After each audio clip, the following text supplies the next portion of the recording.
Good morning everyone, কেমন আছো? নিশ্চয়ই খুব ভালো আছো, আমিও খুব ভালো আছি। আমরা একটা কথা সবাই শুনেছি যে শেষ থেকেই আবার নতুন করে শুরু হয়।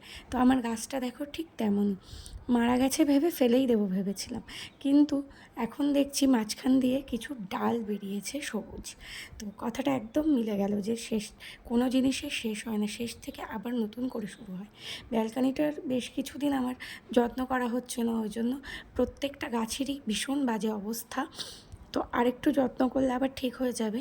তো আমি একটুখানি অসুস্থ ছিলাম, আর বেশ কিছুদিন সময় পাচ্ছিলাম না বলে হচ্ছে না। তোমরা জানো যে আমার একটা ছোট্ট বাচ্চা আছে, নিজের শরীর খারাপ নিয়ে ওকে টেক কেয়ার করতে হয়, আরও তো বাকি কাজগুলো আছে, ওগুলো তো ছেড়েই দিলাম। তো দেখো মানি প্ল্যানেটটা এখনও ঠিক আছে, আর পাশের এই গাছটার কি একটা নাম আমি ভুলে গেছি, এক্ষুনি মনে পড়ছে না। খুব বেশি দিন বয়স না গাছটার, কিন্তু দেখো কি বড় হয়েছে, খুব সুন্দর ফুল হয়। একদিন ফুল ফুটলে তোমাদের সাথে অবশ্যই শেয়ার করব।